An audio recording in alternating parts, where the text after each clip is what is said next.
The winter of 1944 had thinned the world down to frostbitten fields, broken houses, and the slow, stubborn heartbeat of men who were still trying to believe they had a purpose. Private Daniel Hayes had stopped believing that weeks ago. The army had left him as the sole radio operator at a requisitioned French farmhouse after the last push toward the Ardennes, promising another unit would rotate in soon. Soon had stretched into an ache of silence that filled every room. Daniel spent his nights listening to static instead of voices, reading the same page of a worn Bible without understanding a word, and repairing the door hinges of a house that wasn't his simply because he needed something to occupy his hands. The loneliness didn't crush him anymore.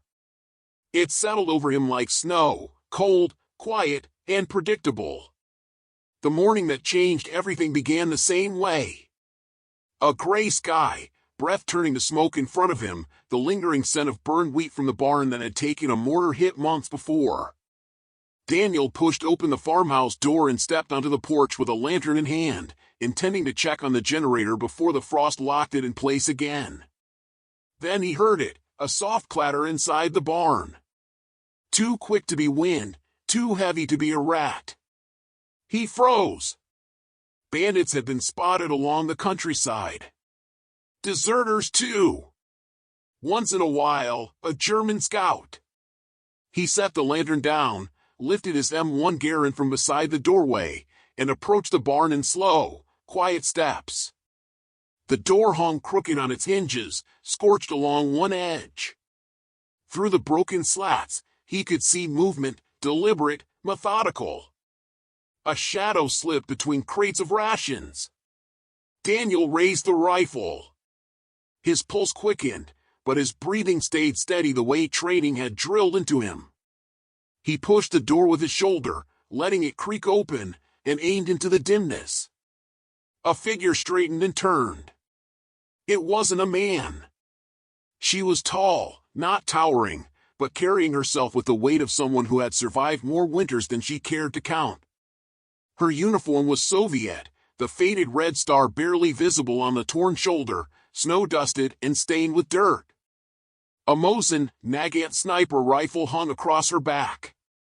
Her hair was braided tight, strands loose around her face, and her cheeks were streaked with grime.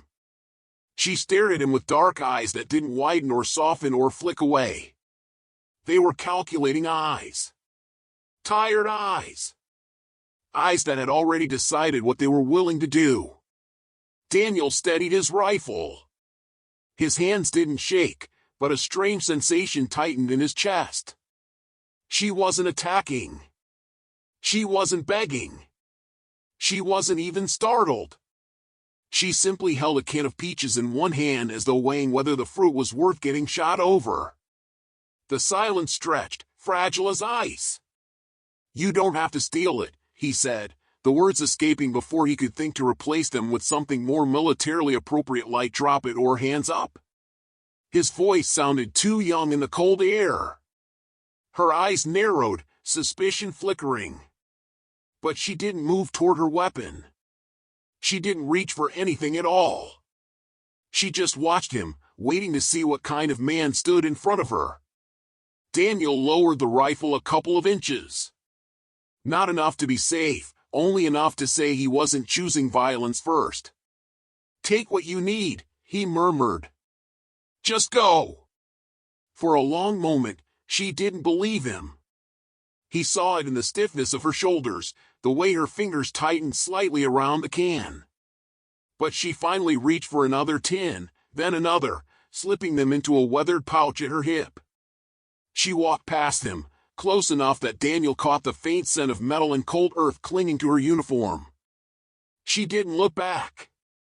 But 50 paces away, at the line where the barren field met the pale horizon, she paused. He saw her silhouette turn, faintly outlined by the weak sunrise, and for a second she seemed to study him again. Something in her posture softened, barely. Then she disappeared into the winter landscape. Daniel told himself she wouldn't return. The next day proved him wrong. He felt her presence long before he saw her, the prickling awareness crawling over his spine as he repaired the generator. At first he thought it was nerves or exhaustion, but when he lifted his head, she was there, standing at the edge of the property like a ghost made of frost and breath. She didn't try to hide. Didn't even pretend. She simply watched him, arms crossed, expression unreadable. She left before he could speak to her. On the third day, she returned again. This time she sat openly on a fallen stone wall, her rifle resting across her knees. Daniel tried to ignore her at first. He patched holes in the farmhouse siding, pretended she wasn't staring at him from 20 yards away. He managed 10 minutes of pretending. Then he set down the hammer and walked toward her, stopping at what felt like a respectful distance, a silent line neither of them had crossed yet. "You keep coming back," he said. She tilted her head a fraction, acknowledging his words without answering. When she finally spoke, her English was accented but clear. "You are not what I expected from an American soldier."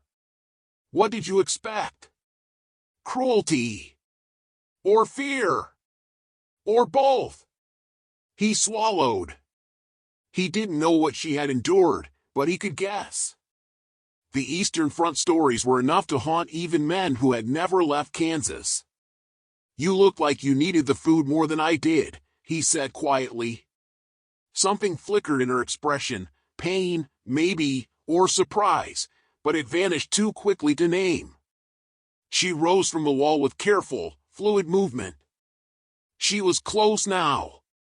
Close enough that he could see small scars along her jaw. Close enough to notice how tired she really was. "Why are you alone?" she asked, as though trying to understand the one puzzle she didn't expect to find here. "My unit moved out. I stayed for the radio. And, well, I guess I'm used to being alone." "So am I," she said, and the words landed between them with the weight of a confession. "My name is Anya." She didn't offer a hand. He didn't either. But the air between them shifted. That afternoon, while he sat on the porch eating stale bread, she approached again. Footsteps silent in the snow. He felt her presence before he saw her shadow cross the floorboards. Daniel looked up, startled to find her standing 3 feet away. "You are afraid of me," she said, not unkindly. He opened his mouth to deny it, but heat rose in his face, betraying him. "Maybe a little." "Good. Fear keeps soldiers alive." She sat down beside him on the step, their shoulders nearly touching. "But that is not why your hands shake."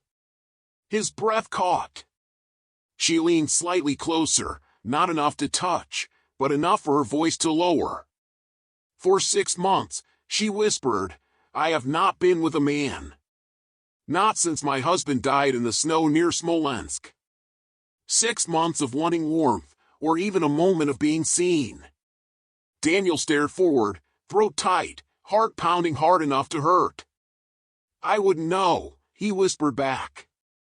"I've never been with anyone." She turned her head toward him slowly, studying him with new understanding. The kind that stripped defenses bare without meaning to. Her hand lifted, fingers brushing lightly along his jaw, so gently he almost flinched from the shock of being touched. "That is nothing to be ashamed of," she murmured, voice softer now. "But it tells me many things." Before he could ask what she meant, her hand fell away and her posture snapped alert. She looked toward the distant trees, eyes narrowing, body tightening like a drawn bow. "There are men coming," she said. And Daniel, still frozen halfway between fear and something far more dangerous, realized that whatever had begun between them was about to collide headfirst with the world outside their fragile silence. 3 shapes emerged from the tree-line, moving with the precision of hunters who had long forgotten how to trust silence. They paused when they spotted the farmhouse, scanning the landscape with quick, practiced sweeps of their rifles. Anya's hand instinctively went to the Mosin Nagant slung across her back, but she didn't draw it. Instead, she stepped slightly in front of Daniel, as though shielding him from being seen too soon. Her jaw tightened. Her shoulders held tension like steel wire. Daniel felt the shift instantly, the way her posture hardened, the way the air around her sharpened. Whoever these men were, they were not friends. At least, not anymore. He lowered his voice. "Are they your unit?" "They were," she murmured. "Before the ambush, before we were scattered. Before survival required disobedience."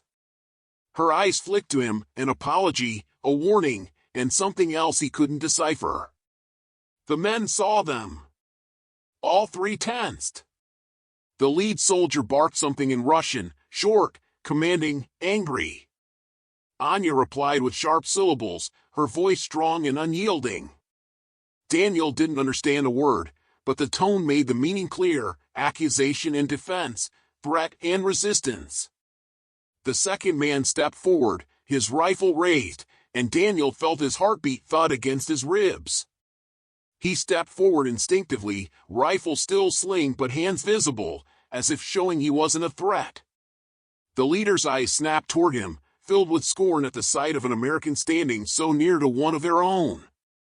Daniel expected the muzzle of a rifle to swing toward him. Instead, the man's voice rose, harsher than before, and Anya's answer came out colder than the wind. "They say you have taken me hostage," she translated tightly. "They say they will burn this house to the ground if you try to keep me here." "I'm not keeping you," Daniel said quickly. "You came back on your own." That mattered to him. He wasn't sure it mattered to them. The soldier barked again, pointing at Anya with the barrel of his rifle. Her face flickered for a moment with something like shame, something like fury. "He says I have dishonored my husband by letting another man stand so close. He says my duty is to return so that my husband's brother may claim me and preserve the family line." Daniel's stomach turned. It was absurd. Cruel. Inhuman. Yet from the rigid expressions on their faces, this wasn't personal, it was tradition turned into weaponry. "He expects you to go with them?" Daniel asked slowly. "If I refuse," Anya said, "they will mark me dead to my people. My name erased. My memory buried." She swallowed. "But if I return, I will be property." Daniel stepped closer, almost without realizing it. She didn't step away. The Russian spoke again. Anya's reply was sharper, angry. The leader raised his voice, spit hitting the snow, and slammed the butt of his rifle into the ground as though to punctuate his final command. The smaller soldier grabbed her arm. Daniel reacted without thinking. "Stop!" he shouted, stepping between them. The Russian closest to him reached for his weapon. Anya threw out her hand and barked something in Russian, halting him mid-motion. The leader glared at her, then at Daniel. Daniel met his gaze, pulse racing, but he didn't back down. "She stays because she wants to," he said, each word taut with fear and something much stronger. "Not because I'm forcing her. Not because you want to drag her back. Because she chooses." The silence was sharp and immediate. The Russian leader stared at him with stunned outrage, a flicker of disbelief that an American boy, pale-faced and trembling, dared to step forward and defy him. He barked another question at Anya. "He wants to know," she translated quietly, "why you would die for a woman who is not yours." Daniel didn't look away. "Tell him," he said, "that she is mine and I am hers. If she chooses it." Anya's breath caught. A small sound escaped her, not surprise but something deeper, wounded, longing. She turned toward him slowly, eyes shining in a way he'd never seen. She spoke to the soldiers, her voice leveled and unwavering. The leader's jaw clenched. The other two shifted in agitation. After a final volley of harsh syllables, the three men turned away, though one looked back with a last scathing glare. Then they disappeared into the forest, leaving only their footprints and the fading echo of their threats. Daniel exhaled shakily, barely realizing he had been holding his breath. Anya remained still beside him. "You could have been killed," she said quietly. "I know." "Then why did you do it?" He turned toward her. The wind blew stray hair across her face, and she didn't push it away. "Because you didn't deserve to be dragged somewhere you don't want to go. Or forced into anything you didn't choose." Her eyes softened. A deeper emotion kindled beneath her calm exterior. "Choice," she whispered. "It is a luxury I have not had in a very long time." The following night, Daniel woke to something tapping his window. Pebbles. Then another. He grabbed his rifle, hurried downstairs, and opened the door. Anya stood outside, breathing hard, a bruise blooming across her cheekbone. "They are coming again," she said, urgency threading every word. "More men.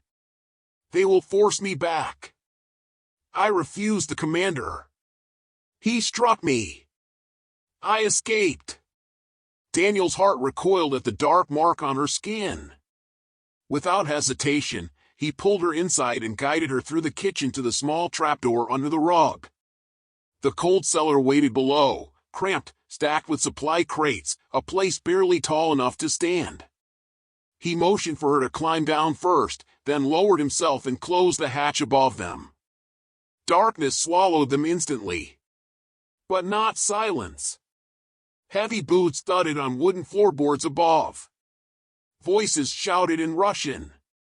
Furniture scraped across the ground. Something shattered. Anya's breath quickened. Daniel's hand found hers in the dark. She gripped it so tightly his knuckles ached. He could feel her trembling, not with fear exactly, but with the restraint of someone prepared to strike if cornered. Her other hand pressed against his chest, feeling the frantic pulse beneath his shirt. Daniel could smell the cold metal of her rifle, the faint smoke on her coat, the warmth of her body in the confined space. The voices above grew louder, closer. Someone stomped across the kitchen floor. Daniel felt Anya stiffen against him. They both held their breath. Boots paused directly over the trapdoor. Daniel felt Anya's fingers curl into his shirt. Her face brushed his collarbone as she pressed closer, tension coiled like a spring. The soldier above shifted, one step, then another. A chair fell over. The voices moved to another room. Cabinet doors slammed open. Something was knocked over. Minutes passed like hours. Finally, the footsteps receded, fading into the distance. The last flare of lantern light vanished through the cracks. Silence returned, heavy and exhausted. Daniel exhaled slowly. Anya rested her forehead against his chest, breathing hard. Her grip loosened but didn't fall away. Neither moved. "Daniel," she whispered, her voice so quiet he could barely hear it. "What you said earlier, about being mine, about belonging," she hesitated. "No one has spoken of me like that since before the war." He swallowed. "I meant it. I know." Her hand slid up to cup his face, fingertips soft despite everything they had endured. 6 months, she murmured. 6 months since I have felt anything but cold and grief and anger. And now, her breath trembled against him. Now I feel something else. Before he could answer, she pressed her lips to his, hesitant, searching, the kind of kiss that came from holding too many feelings too long. Daniel froze in shock, then melted into it, tasting frost and desperation and something tender buried beneath her steel. Her hands moved to his neck, drawing him closer. He returned the touch clumsily, unsure but earnest. When she pulled back, both of them were breathing unevenly. "I cannot go back," she said. "If they find me, they kill me. If they take you, they kill you." If I stay, the war will try to crush us both. Then we face it, he whispered. She rested her head on his shoulder. Together? If you want. A long pause. Then the softest answer. I do. They stayed hidden until nearly dawn, sitting in darkness, her head against his chest, his arm around her, two people carved out of the same cold night, clinging to the only warmth they had left. Outside, the world waited like a storm building on the horizon. But inside that small cellar, for a fleeting moment, Daniel felt something he hadn't felt since before the war began. He wasn't alone anymore. The days that followed were a quiet rebellion against everything the war demanded of them. Daniel and Anya stayed within the fragile safety of the farmhouse, moving through its cramped rooms as though trying to memorize each other's presence. The threat of pursuit lingered in every distant sound, every slight disturbance of the wind through the orchard, every creak of the old floorboards. Yet for the first time in months, or perhaps years, they woke each morning not entirely consumed by fear or grief. Instead, there was a strange, cautious hope that clung to the air like the scent of wood smoke. Daniel repaired the generator again, this time with Anya silently handing him tools as though she'd done it her entire life. She fixed the cracked window pane with scavenged glass from the shed while he watched quietly, entranced by the deliberate precision of her movements. They cooked meager rations over the stove together, ate in the dim light of dawn, sometimes not speaking at all, because silence between them had become something gentle rather than heavy. The war still pressed in from every direction, but inside the walls of that farmhouse it felt momentarily distant. On the second morning, they tended the soldiers' abandoned horses in the small corral behind the barn. The animals were skittish, half-wild from weeks of minimal care, but Anya approached them with a confidence born of necessity. She murmured softly in Russian, running a hand along the mare's trembling neck until the creature relaxed under her touch. Daniel stood nearby, mesmerized, barely noticing when his hand brushed hers as they worked. The contact was brief, accidental, but it sent a hot shiver through him. He muttered an apology, flustered. Anya only looked at him with that direct, piercing gaze that stripped away every attempt at pretending he didn't feel what he felt. "Do not apologize for touching me," she said, her voice low. "Unless you wish you had not." "That's not it," he said quickly. "I just don't know how to want something like this. I've never understood it before." She stepped closer, close enough that he could hear her breath, close enough that she felt like a question he didn't know how to answer. "You think I am not afraid?" she murmured. 6 months ago, I buried the man I expected to grow old with. I swore I would never let anyone close again. And then you, quiet, gentle, impossible you, make me feel things I do not know how to name. He looked down, breath unsteady. "I want to learn," he said softly. "Not just about this. About you." Her expression softened with something both fierce and tender. She lifted his hand, pressing it briefly against her cheek. "We will learn together." That night, they sat on the porch as the last light faded behind the distant hills. The fields were silent except for the soft rustle of dry grass, the faint chirp of insects braving the cold. Anya leaned against his shoulder, and he rested his head lightly against hers. Their fingers intertwined as naturally as breath. For a moment, the world was peaceful, as though the war had paused to grant them a fragment of stolen time. "Tell me about your father," she said quietly. Daniel told her about a quiet man who worked long hours at a machine shop in Ohio, who taught him how to fix things and how to be patient, who died before ever seeing his son in uniform. Anya listened without interrupting, her thumb brushing lightly over his knuckles. She told him about Takar, her husband, disciplined, stoic, loyal. She spoke of the night he died, bleeding out in her arms during a retreat near Smolensk, and how she'd carried the weight of surviving without him like a stone in her chest. Daniel didn't know what to say. He only leaned closer, offering the silent comfort she had once been denied. I thought the only thing left for me was duty, she said softly. To fight until I joined him in death. But now I do not know what my path is. Maybe it's not something we have to know yet, Daniel said. Maybe it's something we build. Before she could answer, Anya's head snapped toward the eastern horizon. Smoke curled up in thin, dark trails from the tree line. Torches! More than before. They brought reinforcements, she said, her voice turning to steel. They are no longer searching. They are coming to take me by force. Daniel stood abruptly. 7 silhouettes emerged from the dark, torches casting wild shadows across the snow.